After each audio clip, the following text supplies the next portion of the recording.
დედაქალაქში დინამოს კორტებზე, რომელიც ფლობელის გადაწყვეტილებით დღეს უნდა დახურულიყო, ალექსანდრე მეტრეველის ტურნირი გაიხსნა.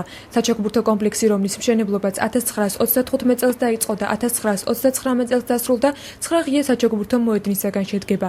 ერთ-ერთი უძველესი კორტების დახურვის გადაწყვეტილება ეკონომიკის სამინისტროს წარმომადგენელმა პერსონალს 25 სექტემბერს გააცნო და ერთ კვირაში ტერიტორიის დაცლას თხოვა.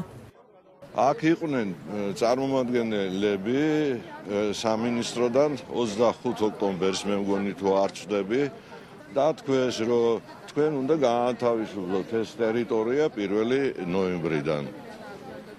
და რას უპირებენ ამ ტერიტორიას მე ზუსტად არ ვიცი. მოვიდნენ და გვითხრეს რომ ეს კორტები უნდა დაიხუროს, უნდა შეწყდეს ფუნქციონირება და აქ უნდა წავიდეს ახლის მშენებლობა, ძვლის ნგრევა, რეკონსტრუქცია, უნდა წავიდეს აქ რაღაცები უნდა აშენდეს, მაგრამ გარკვევით რა უნდა აშენდეს ეს არ ვიცით, მაგრამ ვიცით რომ უნდა დაინგრეს საკაურობა.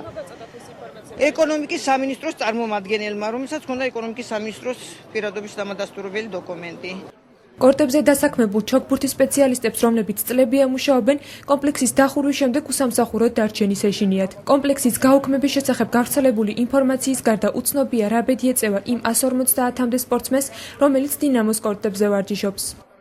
სად წავიდე ახლა, სად მიმიღებენ კიდე რომ მიშო. რას აშენებენ და რო ანგრევენ და სად გუშვებენ არ ვიცი. ანარჩენი რა ვთქვა, მე მეტი აღარაფერი არ ვიცი. ამ ხნისგანი ვარ, ვინ მივიღებს, სად მიმიღებენ. აქ არის გაერთიანებული ერთი 120 ბავშვამდე, რომელიც სხვა ასაკობრივ ჯგუფში არის სამოყვარულო ჩოგბურთის, რომელიც აერთიანებს 50 წევრს, სხვა ასაკის, სხვა პროფესიის და სხვა ესე იგი მდგომარეობის ადამიანებს. ეს არის ძალიან დიდი, კარგი სპორტული გაერთიანება და ძალიან კარგი სპორტული ტრადიციების მქონე გაერთიანება. ლაპარაკობს უყველა განსაკუთრებით აი განათლების სამინისტროში 24 საათი გვიმტკიცებენ ბავშვების ჯანსაღის წესი და აი რანაირად 6 წელია დამყავს ბავშვი. აქვს სურვილი, უნდა ითამაშოს, იყოს წარმატებული. აი რომ ანგრევენ, სად წავიყვანოთ ბავშვები? სპორტული კომპლექსის გაუქმების შემთხვევაში თბილისში კიდევ 3 კორტი რჩება. მიუხედავად იმისა, რომ მათი ტექნიკური აღჭურვილობა ბევრად უკეთესია დინამოს კომპლექსზე, მოქმედი ფასები ბევრისთვის მიუღებელია. ამ სიტყვები არ ყოფნის, იმიტომ რომ ეს ჩოგბურთის კლუბი დინამო არის პრინციპში მთელი ჩოგბურთის ისტორია და მთელი ყველაფერი აქედან დაიწყო და აქ არის და ახლა ამ ჩოგბურთის აღება სასწაულია პრინციპში ხალხი მთელ სოფლიოში აშენებს კორტებს და ანვითარებს სპორტს და აქ კიდე პრინციპში ერთ-ერთ ყველაზე კაის კლუბს არა მარტო საქართველოში, არამედ სოფლიოში და აი ამ კლუბსაც ანგრევენ.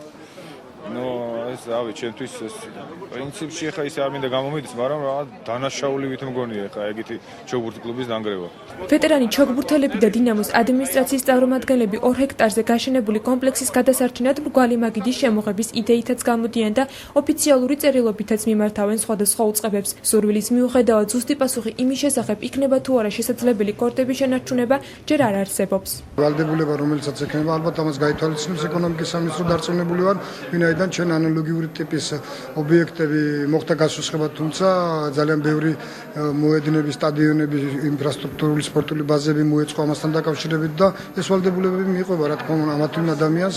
პირიქით, ჩვენ ვფიქრობთ, რომ უმოქმედოდ დარჩენილ ბევრ სპორტულ ნაგებობას ჯობია, რომ უფრო მეტი სიცოცხლე შევძინოთ და უფრო მეტად განავითაროთ. ესაა ჩვენი მთავარი მიზანი. ეს არის კერძო ფლობელის, ეს არის სახელმწიფო ქონება არ არის, არის სახელმწიფო სკოლა, არის კერძო ფლობელის და მას აქვს თავისი მოსაზრებები და იმ შემთხვევაში გადაწყვეტავს ის, რომ აქვს ვარამე გაკეთდეს, ჩვენ მხოლოდ იმ შემთხვევაში დავითანხმებით, თუ იგი ალტერნატიულ შემოხტავებს და ალტერნატიულზე მიდის ახლა საუბარი, რომ ალტერნატიული კორტები გაკეთდეს თანამედროვე სტანდარტების ძალიან მაღალი დონის.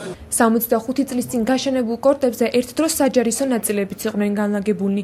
10 წლიანი ისტორიის მანძილზე დინამოს საჩოგბურთო მოედანზე ქართული ჩოგბურთის ყველაზე გამოჩენილი წარმომადგენლებიც ვარჯიშობდნენ. ინვესტორისათვის კონტრაქტის პირობების შესასრულებლად კი შესაძლოა მისი დანგრევა რამდენიმე დღეში დაიწყონ.